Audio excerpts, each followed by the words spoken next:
Okay, let's begin in a wonderful chest opener.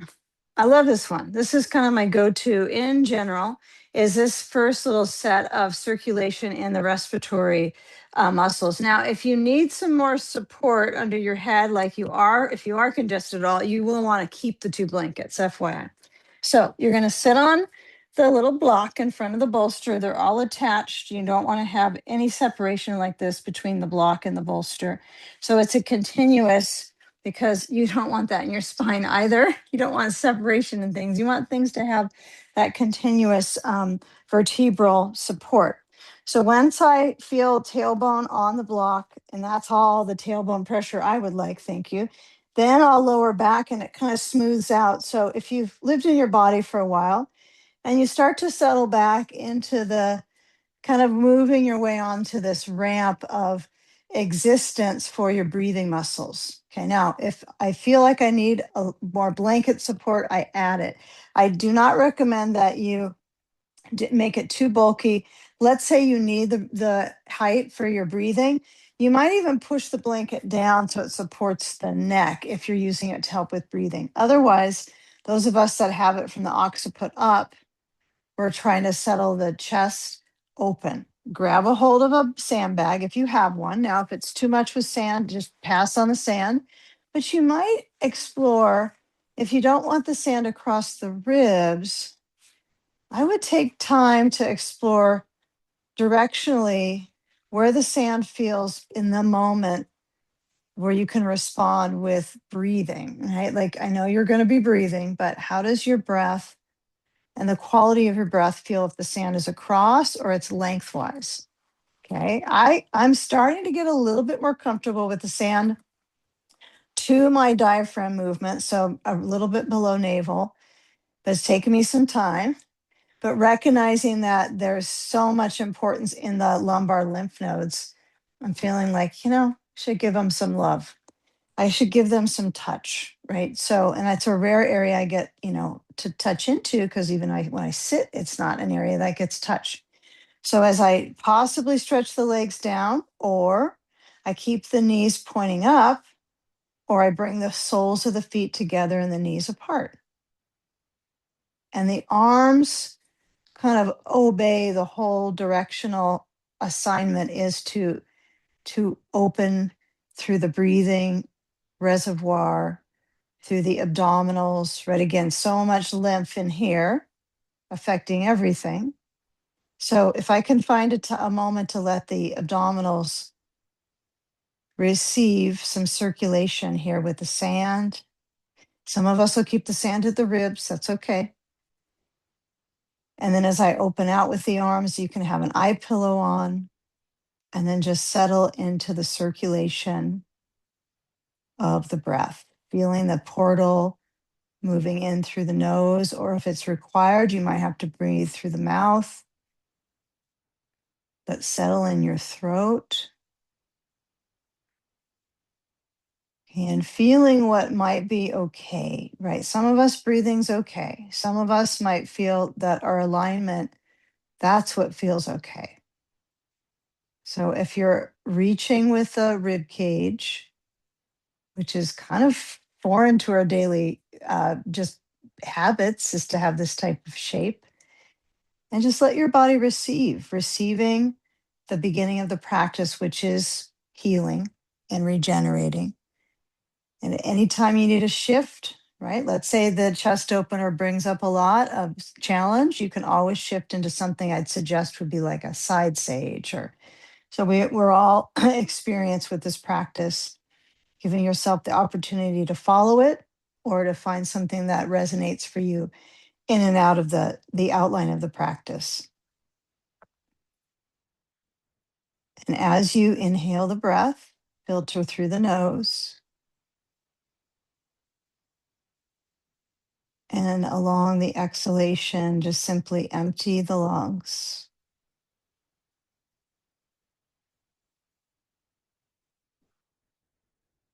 And if you're feeling the muscular outline, the detail of that quote unquote tension happens when you're stretching, like for me right now, the legs, I might come out of that with the knees out and just feel the knees pointing up or the legs extending down a little bit. So my emphasis really is on opening up the front space, not creating a large amount of muscular resistance here. Okay, so a few more spacious breaths.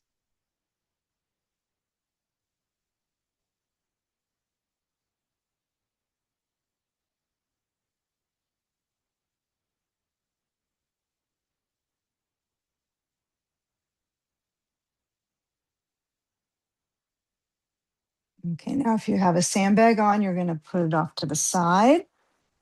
You're going to grab your belt. And if you're comfortable with the blankets support under your head, I wouldn't mess with it if it's comfortable, not judging if you need it lower. If it feels too stuffy under your head, you can always put one blanket aside. But I'm going to hold on to the belt. So I like having it in a loop because then it's like a double. It's just more reinforced when the belt's connected together, right? You have a loop, then you pull. So it's not a loop right now, but it's secure. Okay. And as you hold on, you're going to draw the right knee in towards the chest. We'll first start with just the movement of the legs, one at a time. First, get the feeling of your feet under you. We normally walk on them. Okay. So feel if you're on your back, how do you move right through your spine here? And then begin to move your belt towards your arms, pulling the belt towards your knee.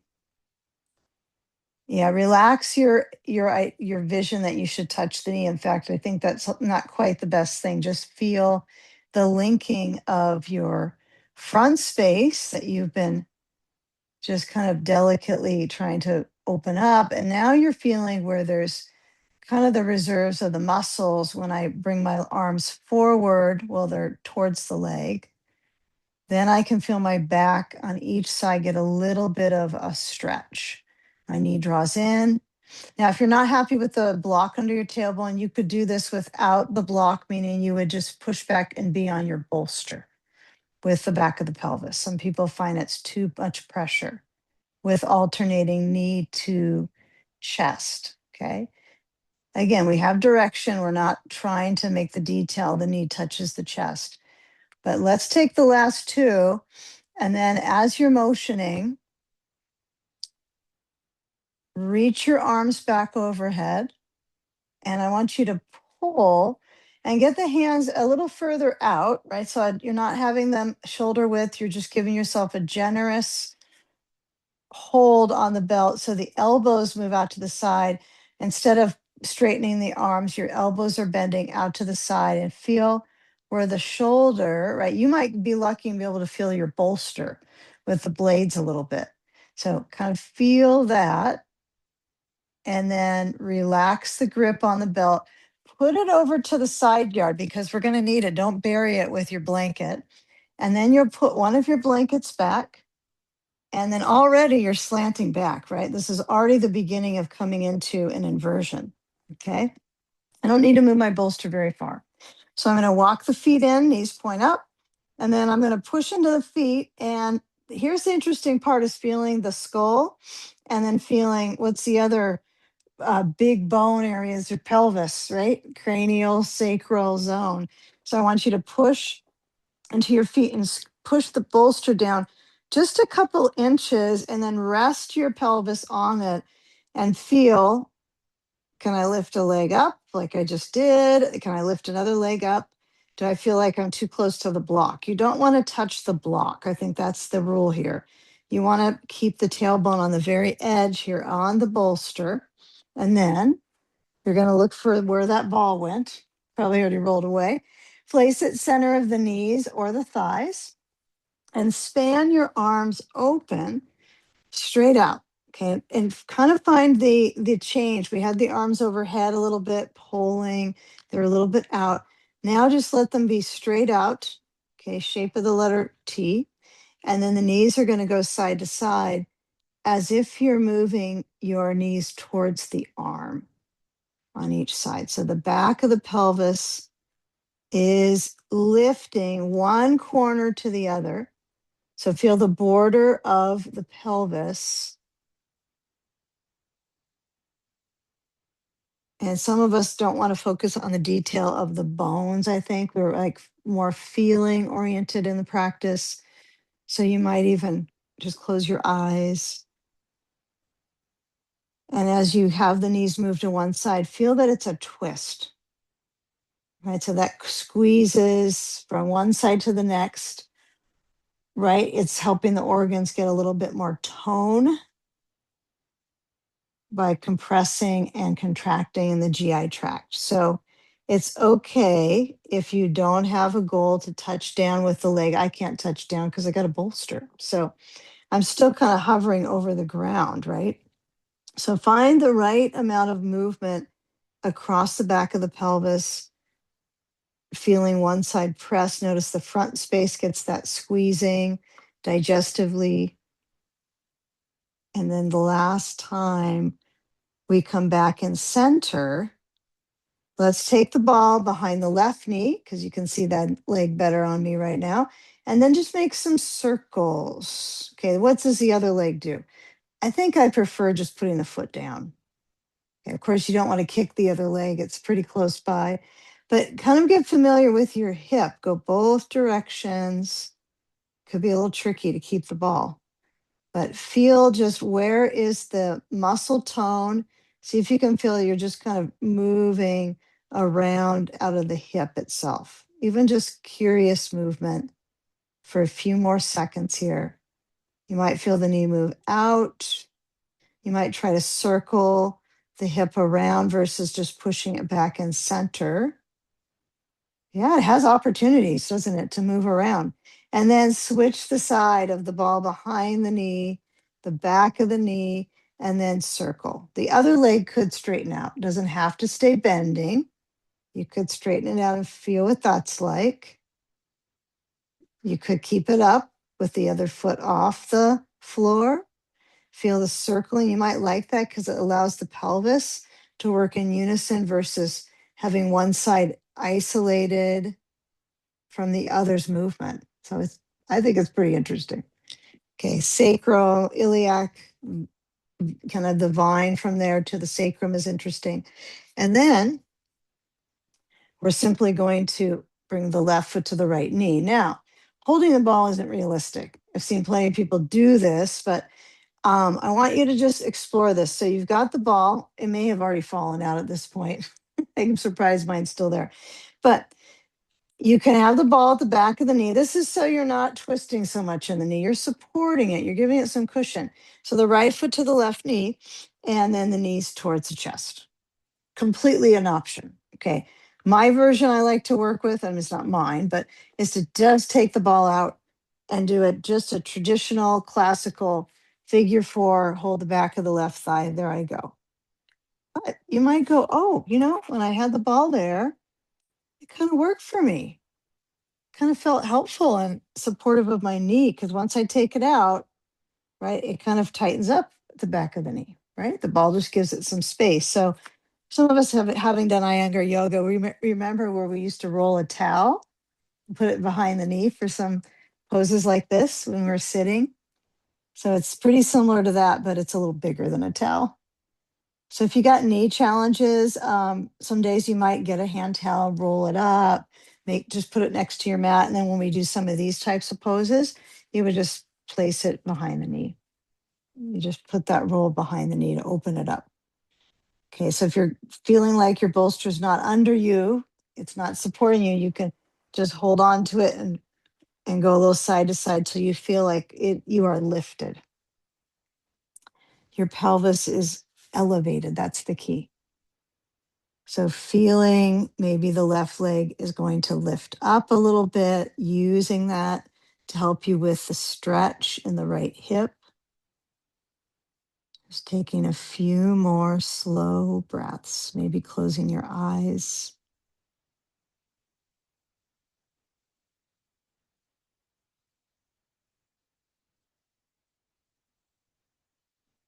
Okay, and then as you switch sides, you'll uncross. If you happen to have the ball behind the knee, you probably have to move it to side two. And you might notice they're different. Even though the ball is the same size, one side might not be able to hold on to it.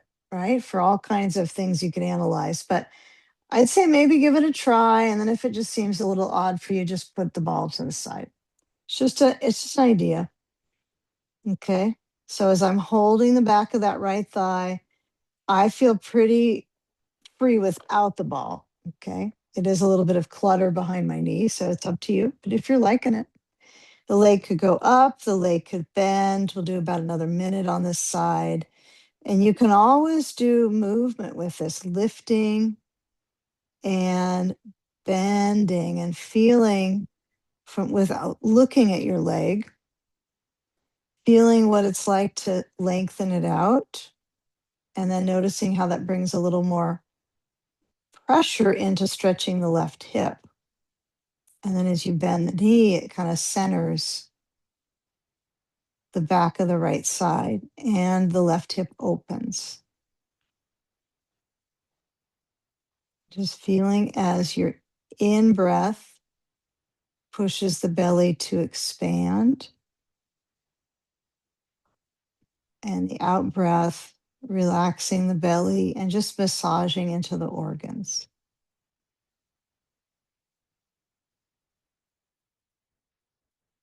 Okay, make sure you're only down to one blanket under your head, not too much pressure at the neck.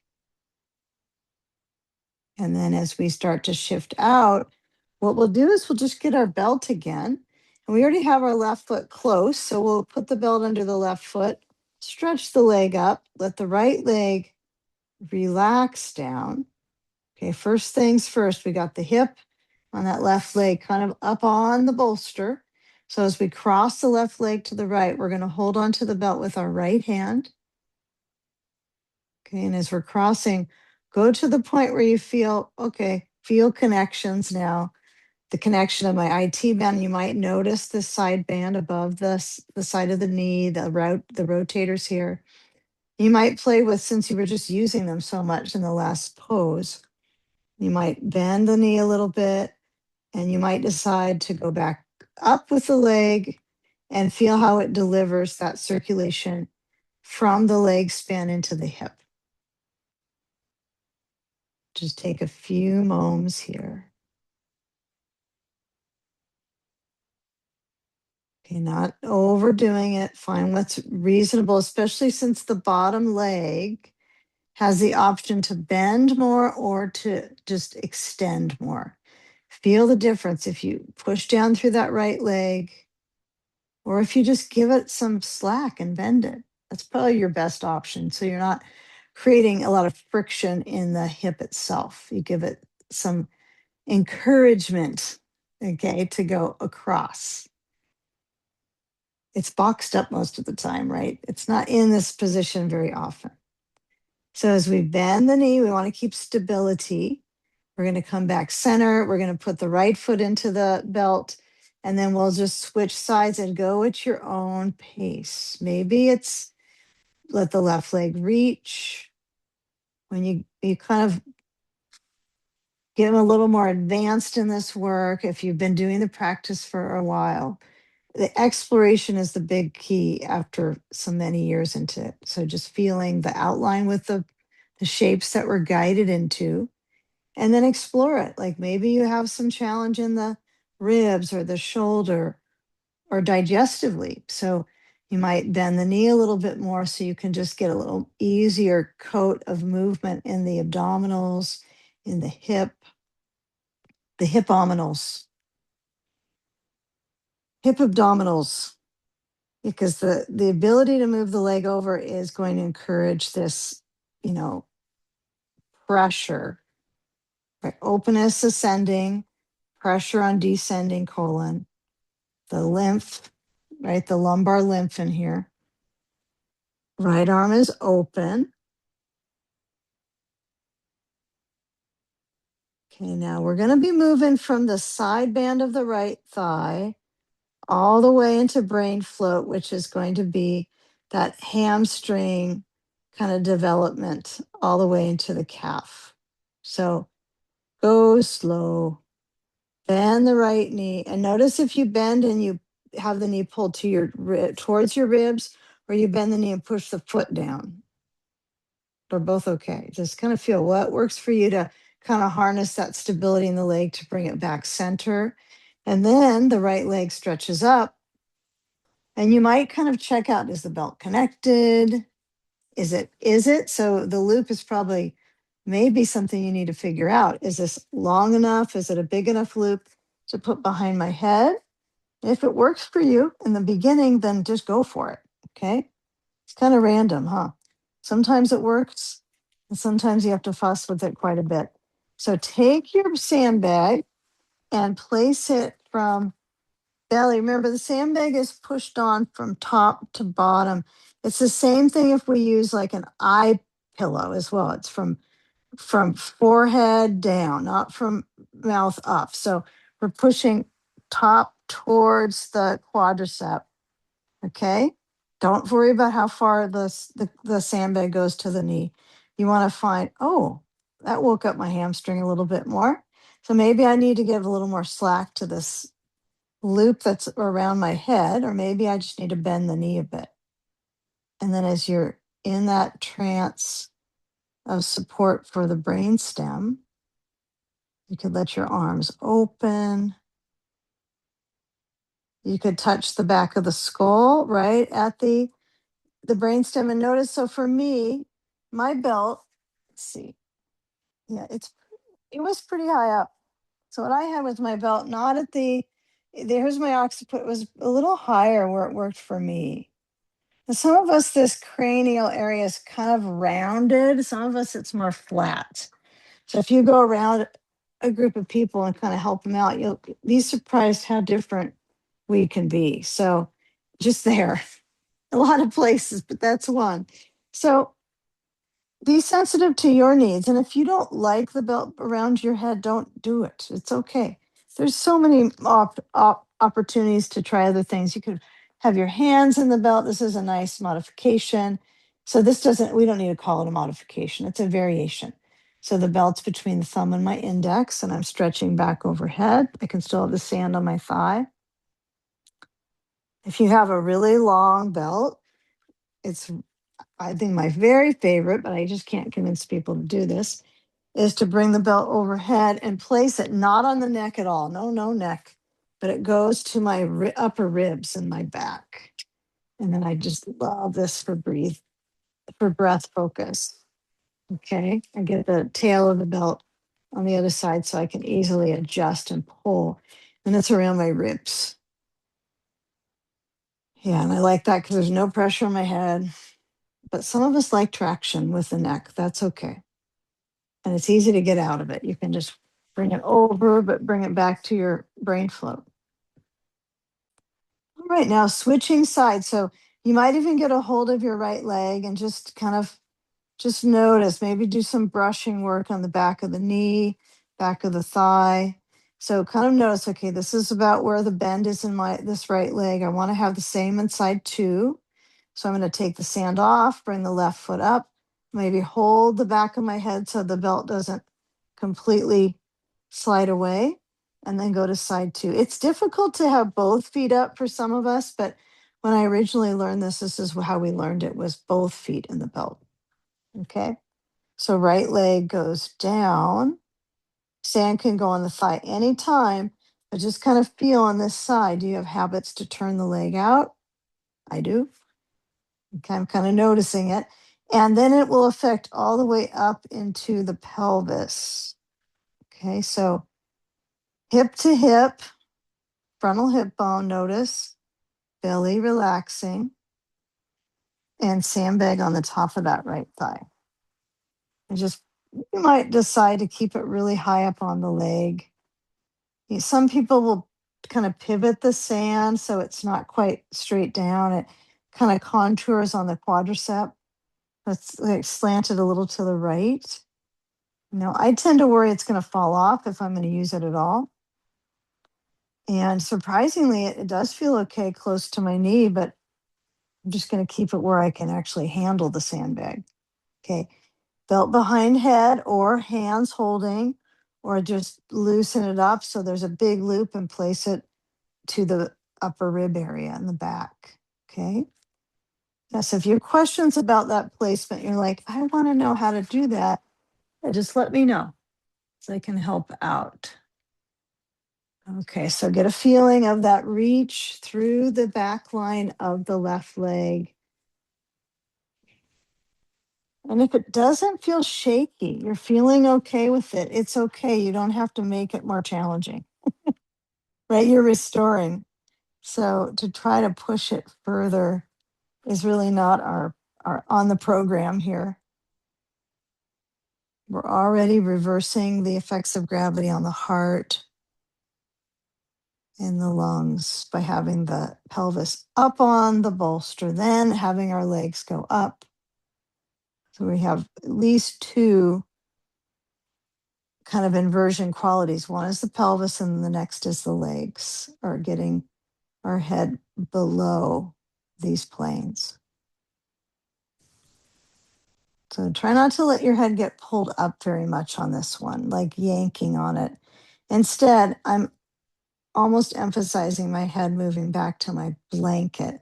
Now, I know I've seen some people really enjoy that. I've seen people move the leg around while they're doing this with their belt at their head. I just don't think that's a smart idea for our vertebrae there, but I would say keep it just leaning back and that's it. No head turning.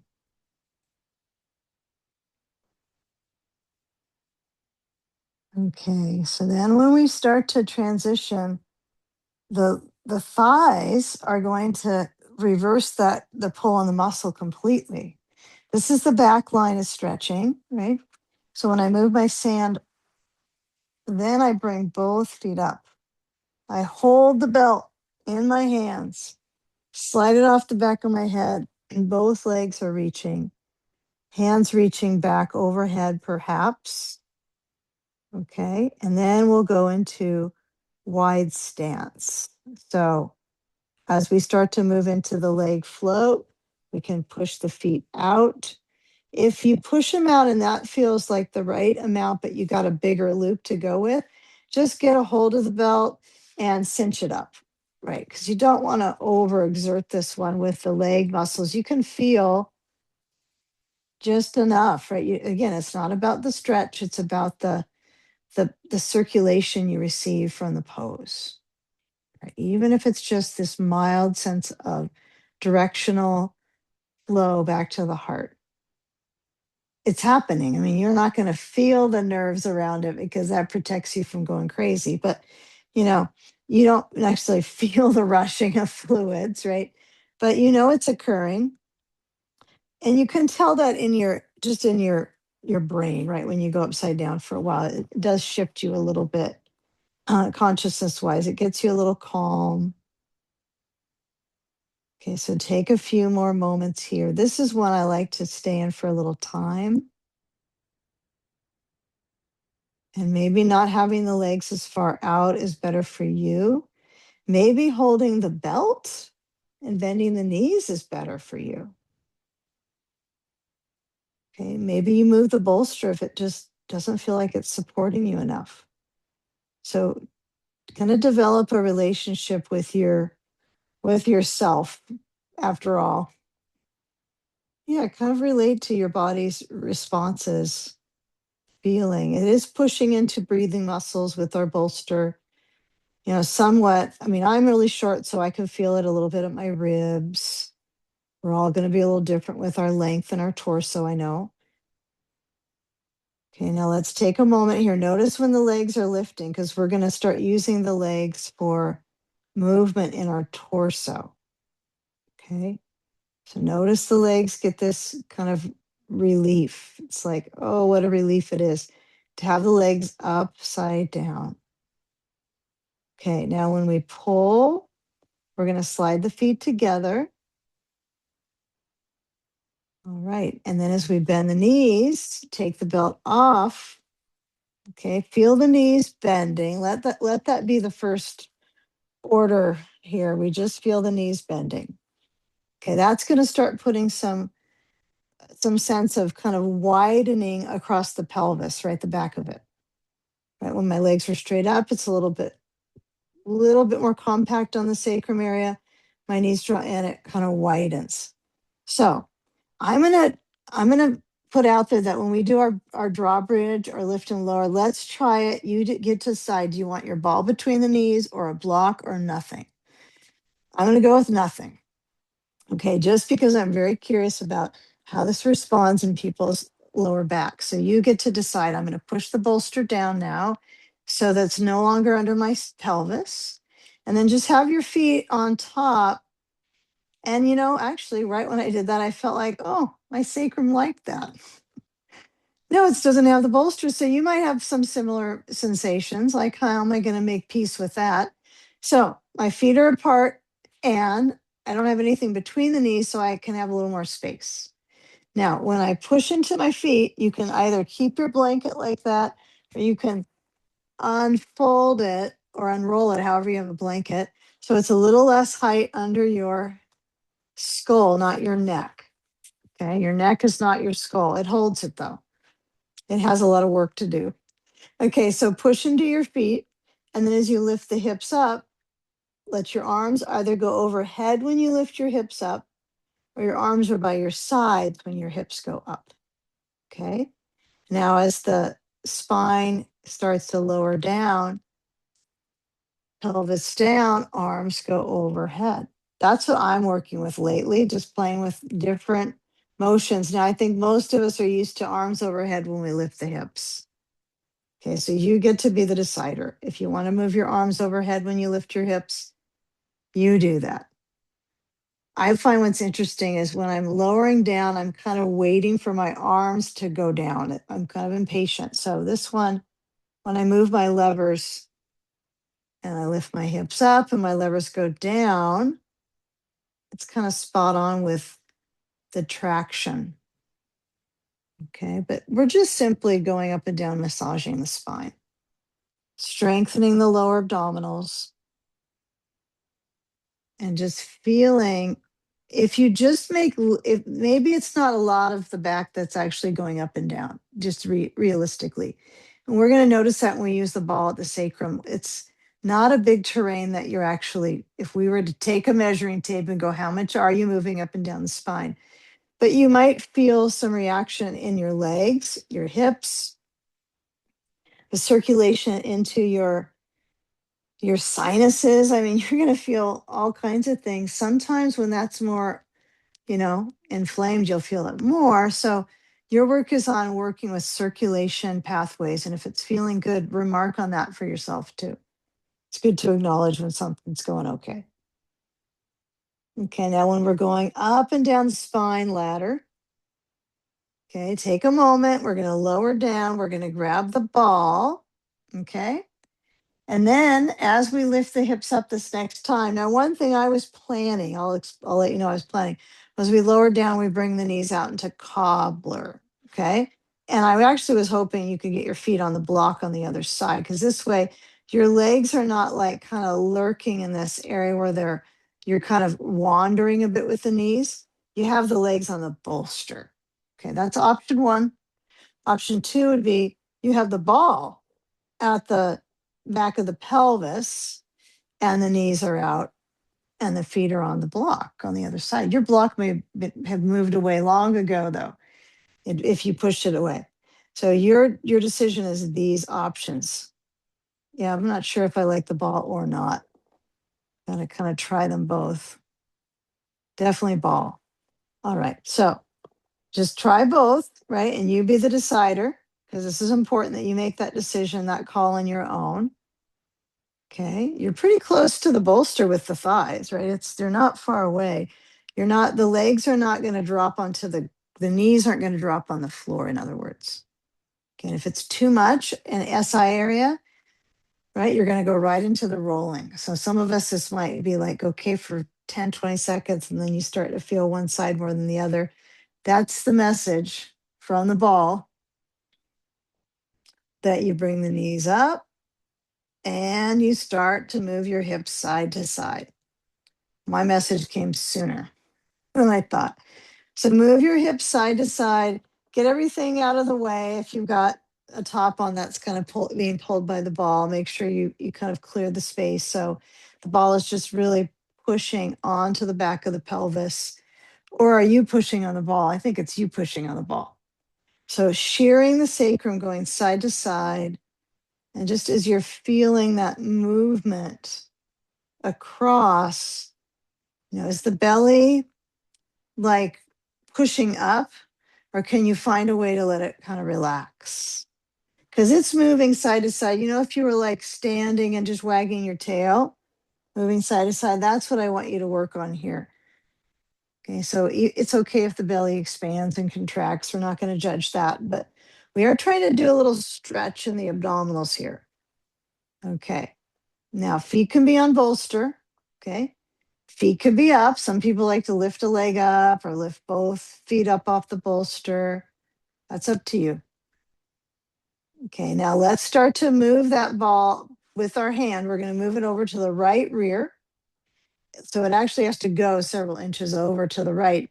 And then you're going to feel off the tailbone to the whole line of muscles at the glutes, right? So for the glutes, we go gliding. Okay, and if you're not so certain, it's on that right side, right here. It's going to go from, and you can go to the border towards the glute medius. This whole area is going to be glute med. But you might decide you don't even need to know what anything is because you're going with feeling, not with, okay, I need to get to that spot. Where is it? You want to find yourself study going on all the time.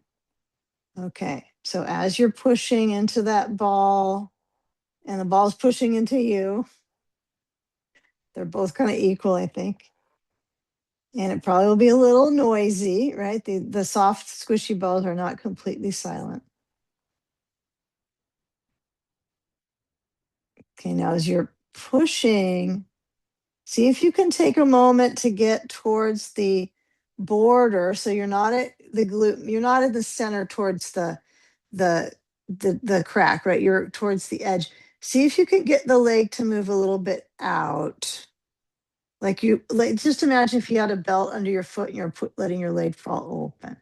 Just kind of feel what that's like right on the border in the joint, and then bring the leg just gently. You don't have to stretch it up. You can just glide it back to the bolster and swipe off that side.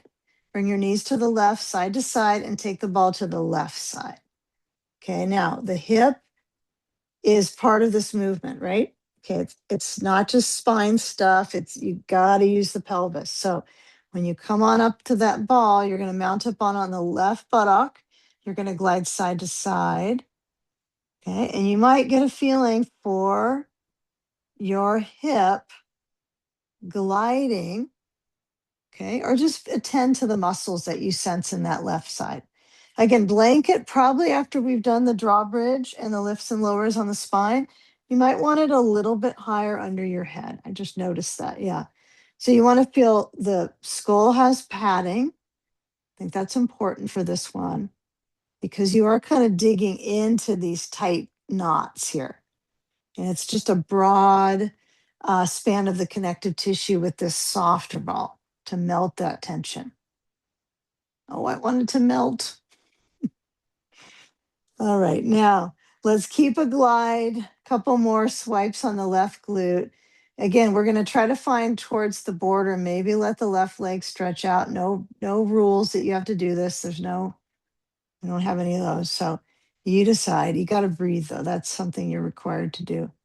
So if that doesn't work, I notice this side's a little different. I don't quite feel the same, so probably not overdoing it here. And then bend that knee. And then when you come down onto the tailbone, we're going to go side to side windshield wiper and then push your bolster to the right side of your mat and cross the left leg over to it. Or if you're feeling particularly tense in your ribs today or breath wise, since there's so much breath stuff we do in here, when we're reclining, that's a challenging breath experience. You could put the bolster between the thighs and roll to the right. Okay. This is a good one. You could put your hands together. You could have your hand on your block. You could probably rest in this one a little easier. Okay. So you are the decider. Ball at the back of the pelvis option. Sandbag to the outer left thigh. Okay, take the time to center it on. Some people like the sand on the ribs. No, it just depends on your experience right now with your breathing response. Okay, maybe no sand is, maybe you're in a no sand day. Okay, no sand play day. All right, so the right leg is bending. I know the left leg is obviously bending, but the bottom leg has to bend. And as the left arm opens, or if this is too much on your shoulder, you'd have your left arm over here, and you could even place your left hand on a block over on that right side, or have that block at the low setting. So this is one you can kind of play with. You can have a block on the left side under your arm as well. Okay, so closing the eyes.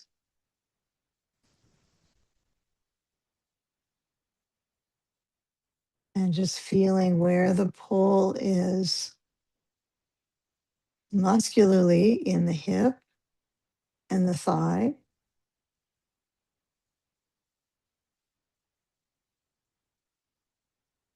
And the movement in the abdominals responding to the leg directions, right? So the leg directions are giving you a little bit of squeezing and soaking in the belly.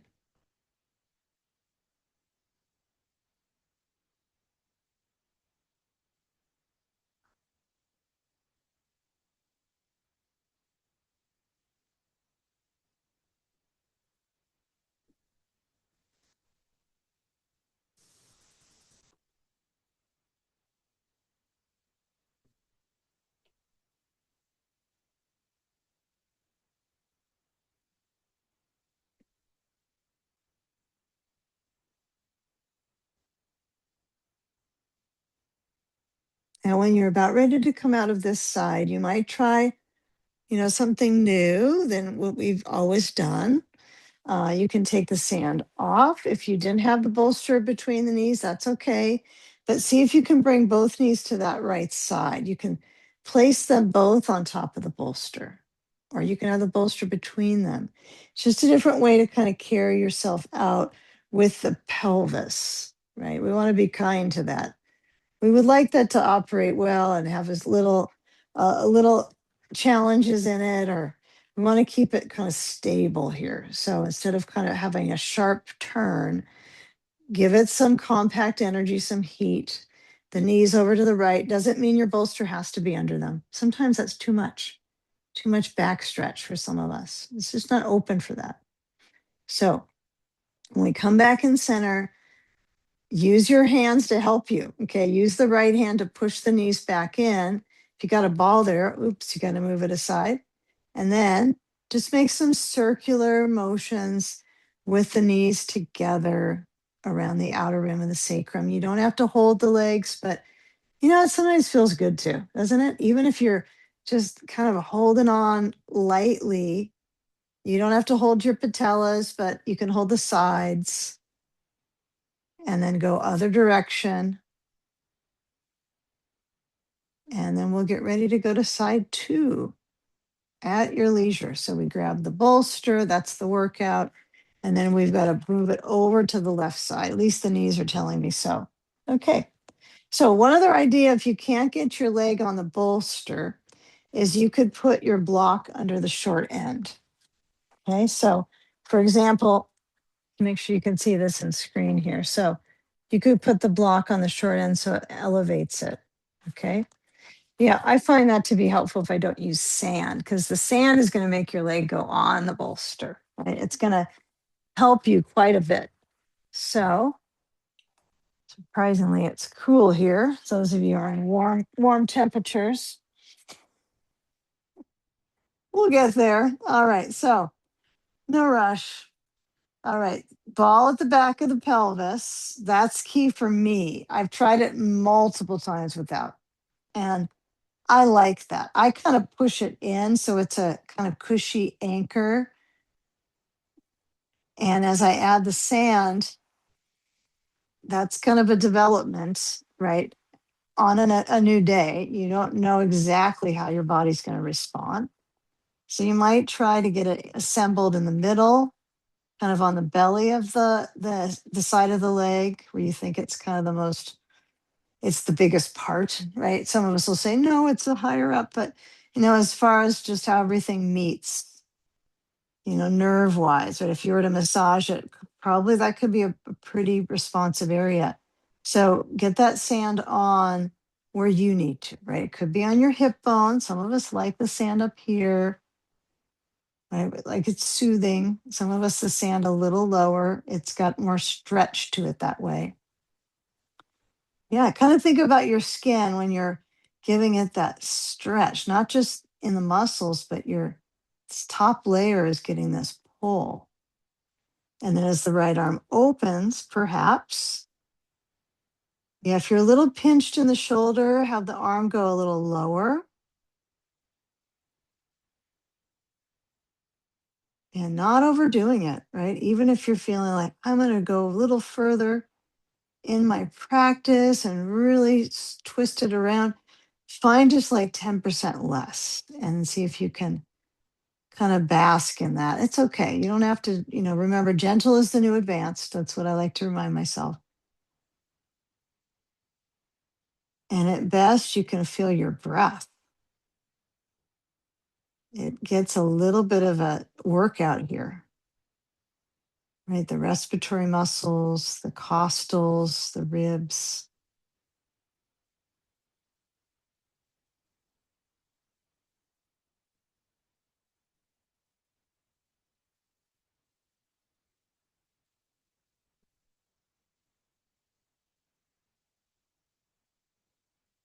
Feeling where the right arm is open.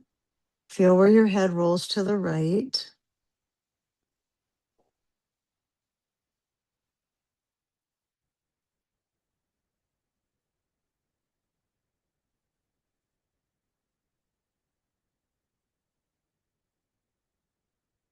Just making a connection to your breath pace.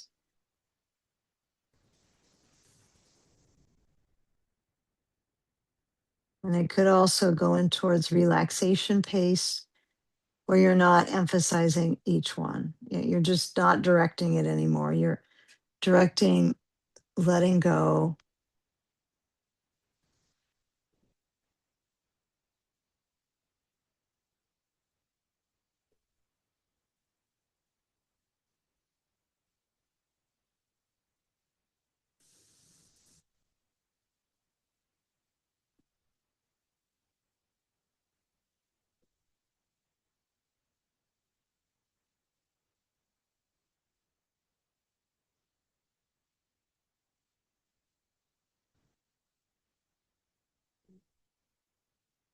Okay, now as we begin to shift, this time we're not going to move the knees back to center.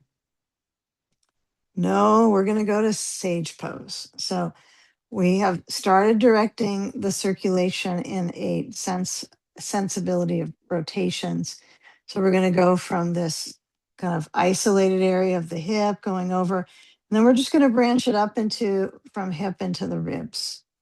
I like to think of it as my pelvis or my is kind of moving with the lower spine is moving into the thoracic supportive. It's angling. So we take the sand. I would move it to the left, right? Because you're going to want to easily access it. Move the ball to the left. Everything's going over there. So the ball doesn't roll. Put it in the little sandbag handle. Okay.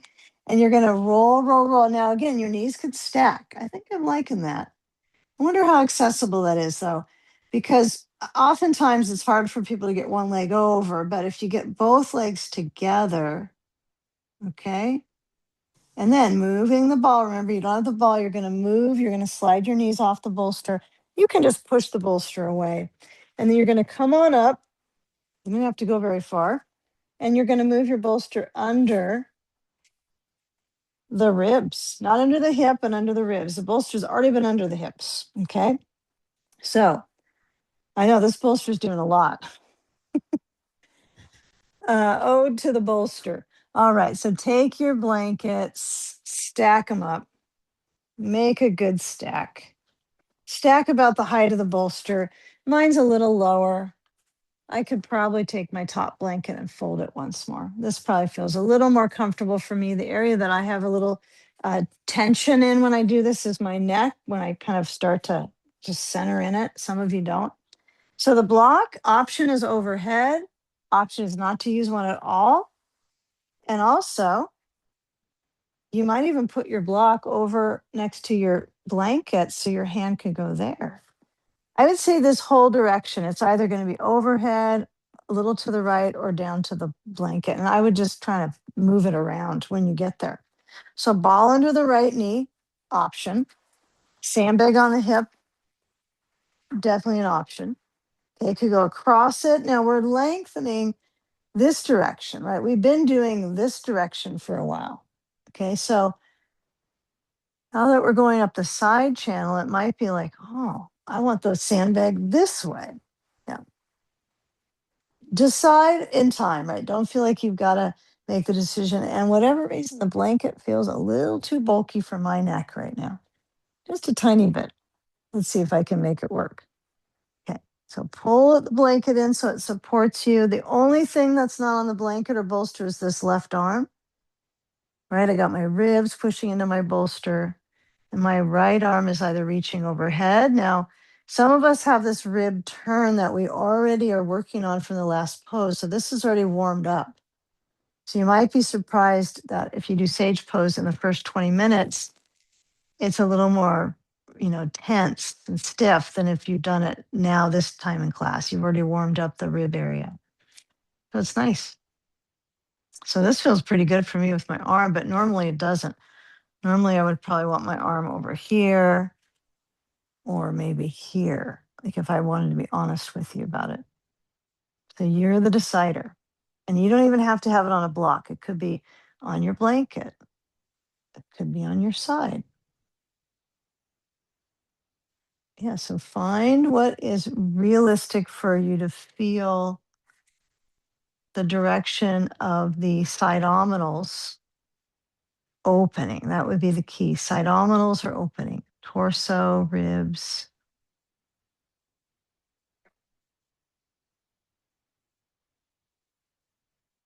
And then relaxing your head. Let your neck go.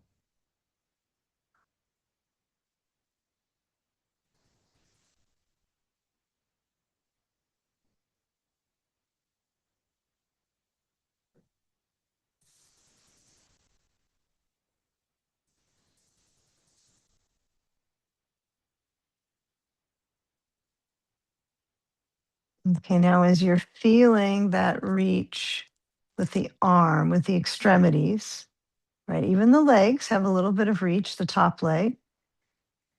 See if you can take a few moments when the focus is the reach of the movement of the breathing muscles, right? The chamber, the ribs moving. Like that's where you're trying to expand, is in the ribs.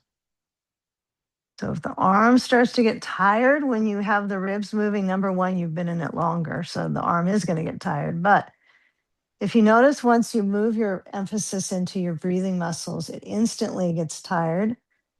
It tells you that you're doing the work with reaching and basically focusing on moving through the muscles versus the breathing muscles, like the arm, the attachments. So I find it kind of fascinating. So try to have your movements come from what you have to operate with to survive is your breathing, right? That's your survival mode. Okay, now when you come out, you're just going to make it kind of cozy to come into the twist. Okay, so arm can open, arm can turn, push the sand off. And then let's take a twist of choice, which kind of sounds silly, but use the padding that supports you the best with blankets and all. So what I've kind of decided on, and of course, I'm sure in a month it'll be something different, but I've decided I think I like the block under the bolster at the low setting of the block. So it's really firm and supportive. It's not smushy. There's no mushiness to it really because I have a block. Then I put the blanket on the short end. Now, some of you are not probably fans of this part, maybe. Maybe you like the blanket just under your hip. So If you just like the blanket here, that's fine. If you like a little bit at the abdominals, yeah, I can use all the help I can get there. So if you've got scar tissue there, that's a good place to get a little bit of extra touch here. Okay. Safe touch, right? All you got is this prop, and you can decide how you move into it with your hands on ground, or you can hug the bolster. Nothing wrong with hugging it.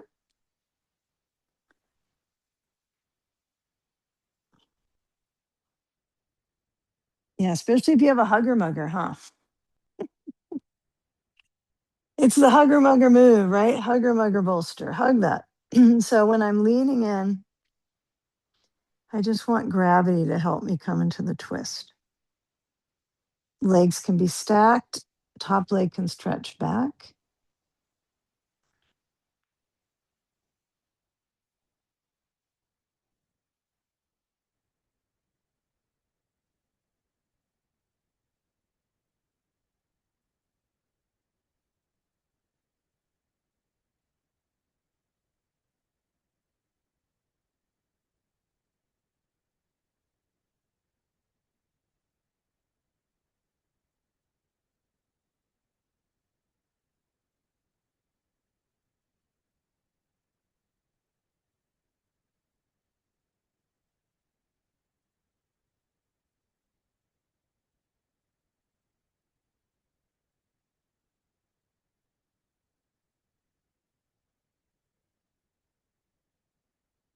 Now bring the hands under shoulders, push to come up to table.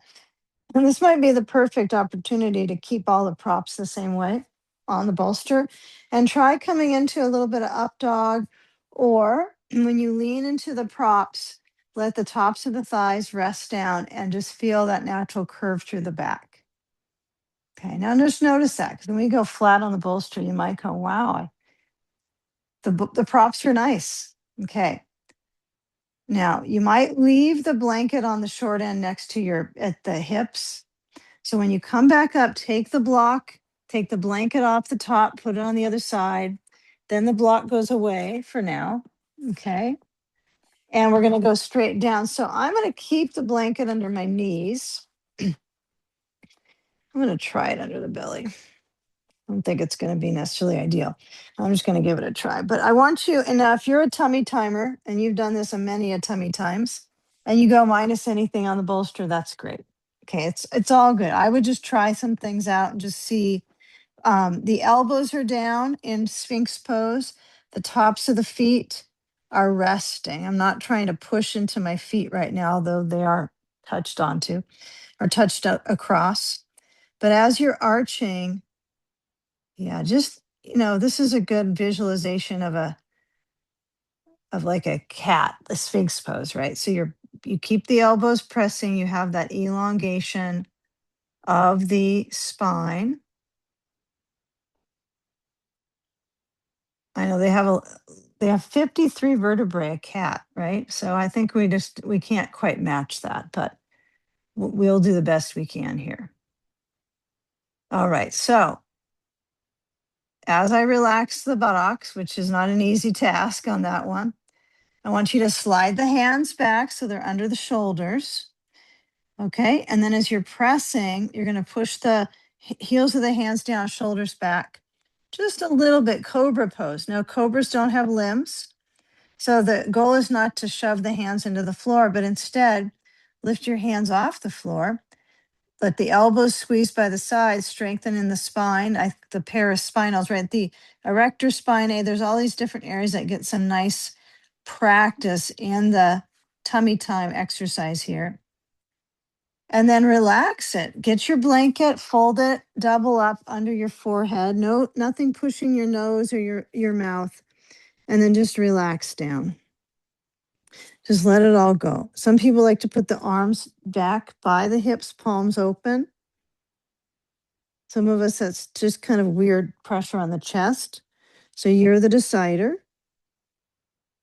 But let the back elongate. Let the pressure be big in the belly with the bolster. It's just pushing, but you might not even be feeling it's uncomfortable. If everything's okay, right? There might be digestive times, that you can feel, but otherwise you're getting that deep touch into the core, which is kind of what we want to do for the circulation, is also get deep touch onto the skin.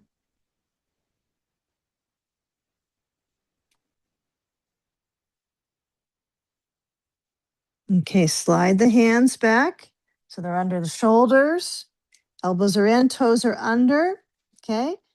Now you can activate your glute muscles, lifting into up dog, toes under or tops of the feet relax. Okay, now come back to table. Let the spine come into cat pose, chin to chest, round the back. In breath, arch the spine.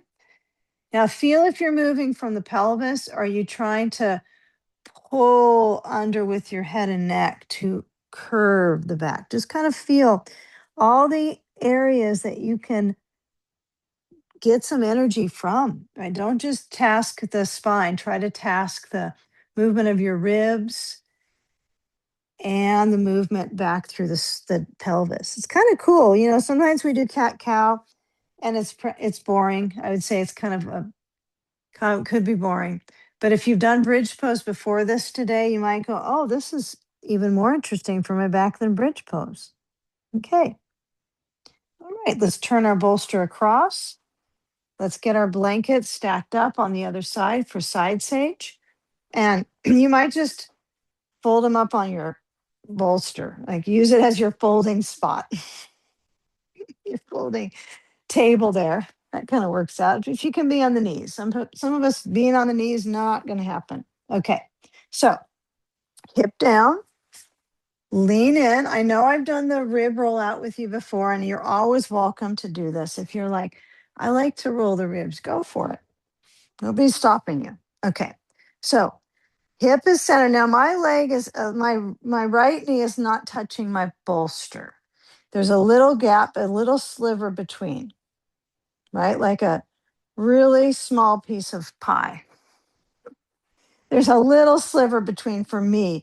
I found if I push my leg up, I get kind of a jammed situation. I think we're all different with it. So just know you don't have to get everything together. It doesn't all have to touch together. That's not it's different for all of us. So block, ball underneath for me. That's what I like. And sand on hip. Okay, see how quickly you can get in. There's not a competition. So if I have my blankets really low, what I'm risking now is, again, I'm kind of twisting my neck. I mean, the last thing you want to do is, number one, roll the cervicals or roll or get neck icky. So get that blanket to comfort your neck, especially if the blanket, it's at your skull. I know that's where it's at. It's not necessarily on the neck, but it's kind of on the parietal bone. So kind of feel the side of your skull. That's a good area just to have the blanket push into, because it's hard, right? It's thick, right? Getting that area touch is like kind of unusual, isn't it? I mean, you don't really touch that part and massage it ever enough. And it doesn't necessarily feel good when you do it to yourself. Okay. So let the blanket support you. Get your support. Let the left arm stretch overhead. If this ain't working for you, move the block. Just move it around and just kind of feel. Give yourself a moment to touch down on the block and go, yep, that's right. Or I don't want to block, maybe. And then spend the energy on getting the neck to be a little more comfortable. Feel the traction. We want neck traction.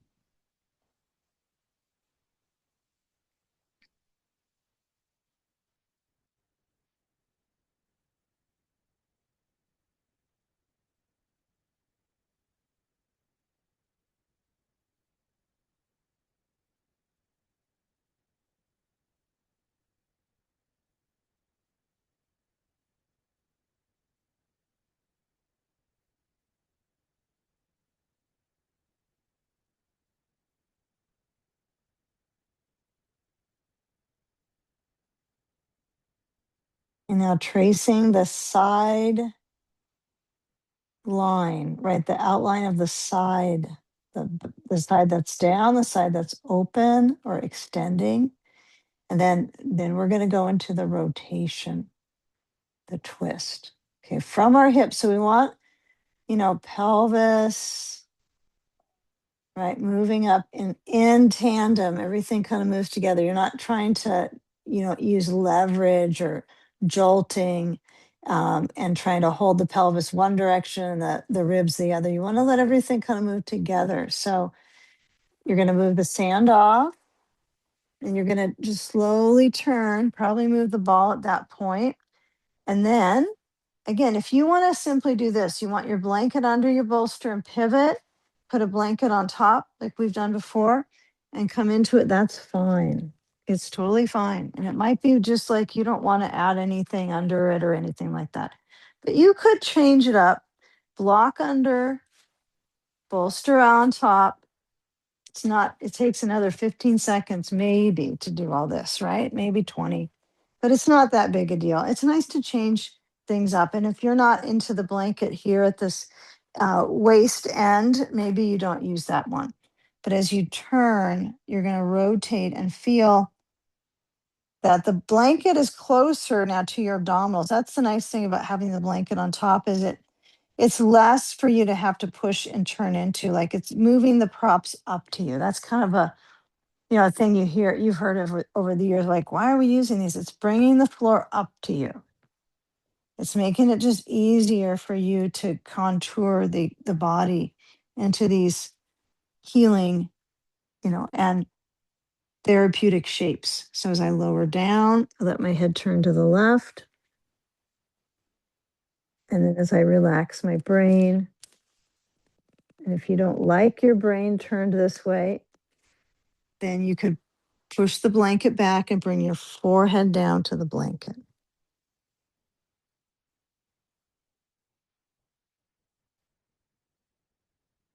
And just feeling where the ribs expand and relax.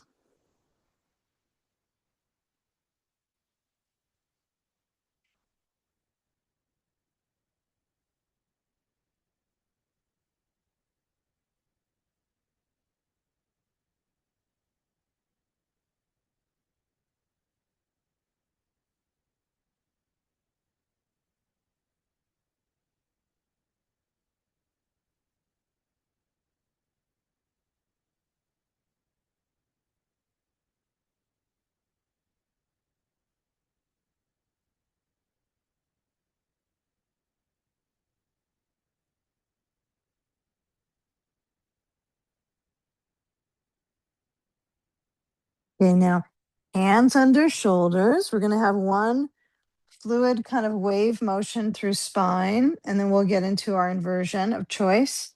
So you're going to come back to knees, kneeling, and then toes under, and see if you can just push back to lift up the knees a little bit. And then you're definitely acquiring that upper body, the volume in the upper body, the tone. My hope is that you can walk your hands back to your feet here and take a forward fold. So it's a bit of a draining. I don't mean it's going to make you drained and exhausted, but sometimes restorative can do that, right? You get some really deep pulls in the body. So as you're draining out here, let the head relax down. Okay, let the knees bend for certain. You want the knees to bend so the hips can lift up. Now the arms can gather the elbows. Your hands could reach to your elbows to get more traction. You can go side to side holding your elbows. I like to call this one elephant swing, like you're making figure eights.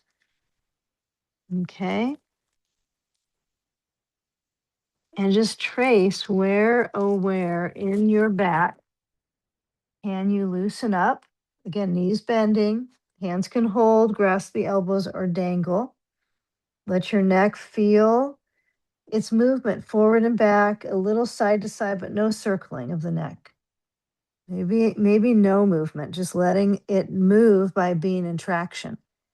Okay, this is the most of movement you might feel that's giving you some elongation.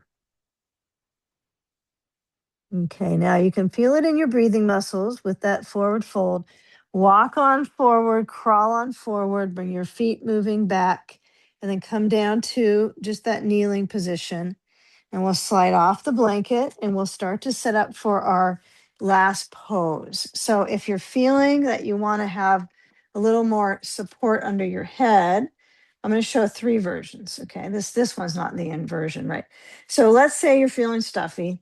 You want this one. There's just absolutely no doubt. You want to put probably your block a little higher, right? You want to elevate, elevate, elevate, and then head on back. And what I would do, if you're kind of in that, you're just feeling like you want something a little different, you might wrap the blanket around the back of the legs instead of using the belt, like a little more of a swaddle. You might decide not to do anything like that, but rest back. But the key would be opening the ribs. Okay, that would be the key. That's what's different about it. Okay, and I would say have it on a ramp, right? So we've done that Supta Baddha Konasana a zillions of times, or probably our most common pose, huh, in restorative. So there's one option. Second, and you can make that little head support too. That's a nice thing.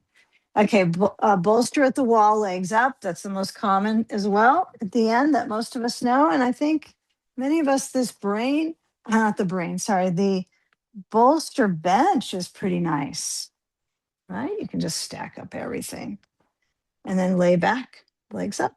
Okay, so I'm going to demo bolster at the wall base and sand.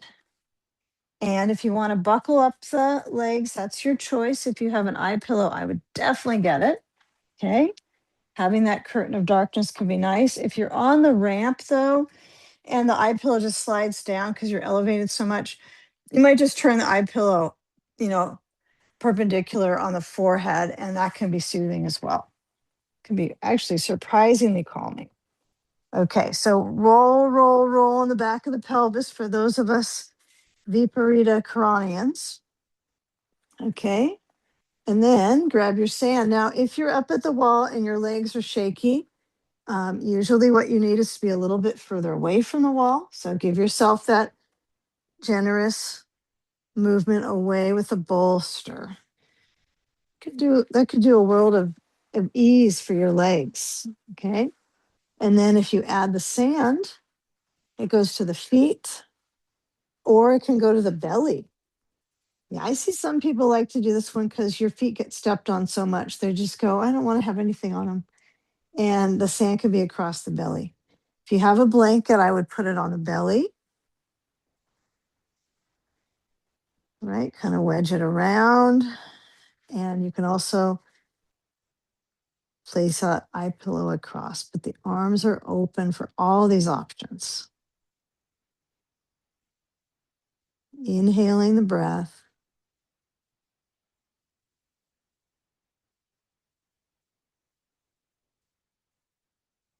And just outline this shape. Why is it therapeutic for you? Because of the circulation from the shapes. So if you can tune into your body awareness, right, your awareness of the shape, study the outline, study the dense parts, right, the heavier parts of the body with the movement, right, the ribs, the belly. Yeah, and try to go with creating spaciousness and being big, right? It's not like we want to get little, right? In these essential areas, right? The organs, the ribs. We want to feel like a nice soaking of the fluid motion. Like you're trying to fill it more, right? And be bigger, not be smaller. So reverse the flow back inwards if your legs are elevated. Reverse the directional flow to your heart. Your head is below. You do want to try to get something under the pelvis, however. So if you are in bolster bench, and to get more benefit, you would want to put like a towel or a blanket under the back of the pelvis so you have your heart is on a different plane, so to speak. So it is actually giving a lot of vascular benefit to you, right? So That's an idea. And it's also a benefit to the throat, to the endocrine glands, the thyroid area, parathyroid. And then what's the most important support that you're giving is to your brain. So it's not, it is on top of you, but you're on your back. So it's not giving all its weight into the spine, just taking gravity off the spine.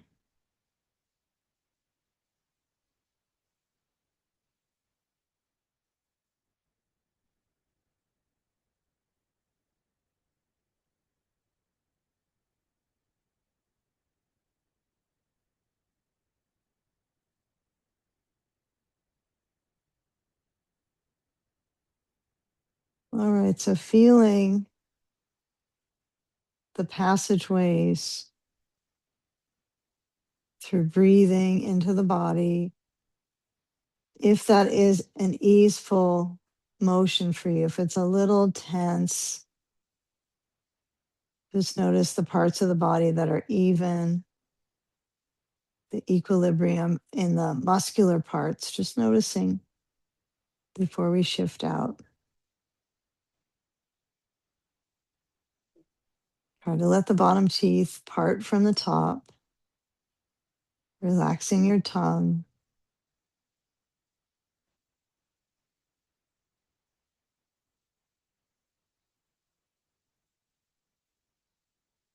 And at least feeling that where the tone and tension is in our face. Just notice if you drop into this, you might even at the end go, oh, there's tension in the base of my eye and the orbital bones. There's tension in the towards the ear. There's forehead.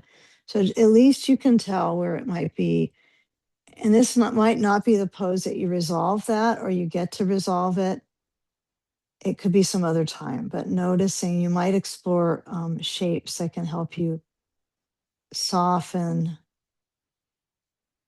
the facial muscles and the tension that lives where all these sensory organs are. I mean, it just makes sense. There's going to be a lot of input in the face, the nose, the mouth, the eyes, the ears, so much. Okay, now tailbones are aware now. Just feel where the tailbone is, just the sense of direction there. And then if you have a sandbag on the feet, you're going to move your legs a little bit away from the wall. You're going to bend the knees. You can toss it overhead because that might be easier. It'll be kind of loud if I do it. And then you might do a little bit of leg tantruming. Okay. If your legs are up on the bolster bench, you could do a little bit of leg tantruming. Tantruming. I don't know if that's a word, tantruming. All right. Tantrum Nation. All right. So hands hold the back of the thighs wherever you're at, unless you're in Supta Baddha Konasana, you do not need to worry about knees to the chest whatsoever. But as you roll, roll, roll, if you're lucky, you got a blanket at the belly to massage into the organs. You can get used to this one. It doesn't feel super pleasant in the beginning, but it does kind of grow on you over time. And then just roll to the side. Don't get too picky what side you go to. Just choose one. And then come on up. If you're sitting in the middle of the space, you might roll up and sit on a blanket. If you're at the wall, you might sit next to the wall to feel that support. And for those of us that are on the ramp, we could also turn the bolster across so we can sit up on it. And then just kind of feeling where the weight is into your hips and the extremities that move out from the hips and then from the spine to the arms. And bring our hands together so the palms can unite, the hands can rest over the heart. You are deciding. And as we receive the breath, we're going to unite as a community here, breathing in wellness. Inhale the breath, belly soft. And upon the exhale, bowing into the peace